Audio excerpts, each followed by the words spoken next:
நீங்க தனிப்பட்ட முறையிலுமே ஒரு மாதிரி அவுட் ஆஃப் த பாக்ஸ் ஒரு பிரம்மாண்டமான லைஃப் ஸ்டைல் உடையவர் தானா? அப்படிலாம் இல்லைங்க. அதெல்லாம் இல்ல. நீங்க என்கிட்ட பேசுறதுலேருந்து எப்படிப்பட்டதுன்னு நீங்க கொஞ்சம் எப்பவுமே சிம்பிளா இருக்கிறவர் தான். அவ்வளவுதான். நான் வந்து இன்னும் அந்த ஒரு நமக்குள்ள அந்த middle class, lower middle class ஒரு ஆள் இருக்க தான் செய்கிறான். எப்பவும் நம்ம வந்து எங்கேயாவது வெளியூர் போனோம்னா ஒரு எல்லாரும் சாதாரண ஒரு டீ கடையில் டீ சாப்பிட்டுட்டு, இன்னும் கேட்டால் நடந்து போகிறது, இது எல்லாமே பண்ணுவேன். லைக் ஒரு இன்னும் கேட்டால் ஹோட்டல்லாம் போனால் பெரிய ஸ்டார் ஹோட்டல் போகிறத விட அந்த ஊரில் வந்து ரொம்ப வருஷமாக ஒரு ஒரு நல்ல ப்ரிப்பரேஷனோட பண்ணுறாங்க.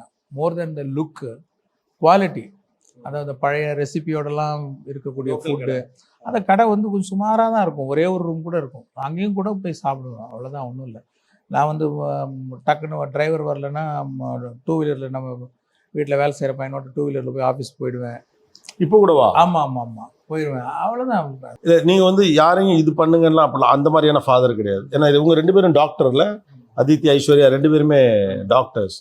இவங்க நடிக்க வரேன்னு சொன்னப்போ நீங்கள் டாக்டருக்கு படிச்சிருக்க, நடிக்கலாம் நடிக்க வேண்டாம் இந்த மாதிரி ஒப்பீனியன்ஸ் எதுவும் சொன்னீங்களே? என்ன இல்லை, எனக்கும் சரி எங்கள் ஒய்ஃப்க்கும் சரி பசங்க வந்து பேசிக்காக ஒரு எஜுகேஷனல் குவாலிட்டி இருக்கணும். அது ரொம்ப பர்டிகுலராக இருந்தோம் நாங்கள். அதை நீ முடிச்சுட்டு நீ என்ன வேணால் பண்ணிக்கோ அப்படிங்கிறத நாங்கள் முதல்ல சொல்லலை. முதல்ல ஒன்று படிங்க, ஒழுங்காக படிங்க. படித்து முடிச்சதுக்கப்புறம் அப்புறம் உனக்கு என்ன தோணுதோ நீ பண்ணிங்க அப்படின்னும் போது அதித்தி வந்து கேட்டாங்க, வந்து ஆக்ட் பண்ண போகிறேன். நான் அவங்கள அப்சர்வ் பண்ணியிருக்கேன். அவங்களுடைய அசைவுகள் எல்லாமே ரொம்ப ரசிக்கிற மாதிரி இருக்கும். அவங்க பேசுகிறது ரொம்ப ரசிக்கிற மாதிரி இருக்கும். இப்போ ஒரு டேரக்டராக நம்ம வந்து சில கேரக்டருக்கு இப்படி இருந்தால் நல்லாயிருக்கும்னு நம்ம நினைப்போம் பார்த்தீங்களா, அது இந்த பொண்ணுக்கிட்ட இருக்கேன்னு நம்ம அப்பாவாக இருந்தாலும் உள்ளுக்குள்ளே இருக்கிற ஒரு டேரக்டர் அப்சர்வ் பண்ணிக்கிட்டே இருப்பார்ல, வந்து பிடிக்கிற மாதிரி இருக்குது அவளுடைய அசைவுகள் மீன்ஸ் அவளுடைய பிஹேவியர், பேச்சு. அப்புறம் இதெல்லாம் பார்த்துட்டு கேட்ட உடனே சரின்னு சொல்லிட்டேன். ஏன்னா அதுக்கு பொருத்தமான ஆள் அவங்க விரும்புகிறாங்க. சரி போங்கப்பா பண்ணிட்டு வாங்க. ஃபியூச்சரில் உங்கள் படங்களில் அவங்கள பார்க்க வாய்ப்பு இருக்கா? இருக்கு. அப்படியா? என்ன பேர் ரிவீல் பண்ண வேண்டாம். இதையாவது ஒன்று புதுசாக ரிவீல் பண்ணணும்.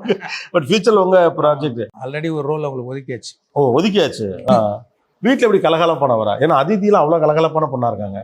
ரொம்ப ஜோவியலான ஆள் தாங்க. அவங்க தான் சொல்லுவாங்க, உன்னை யாராவது டைரக்டர் சங்கர் சொன்னால் நம்புவாங்களா அப்படின்வாங்க. அதித்தி கமெண்டா? எல்லாருமே தான் வீட்டில் புதுசாக நம்மளுடைய வீட்டில் பார்க்குறவங்க எல்லாருமே வந்து ரொம்ப காமெடியான ஆள் தான்.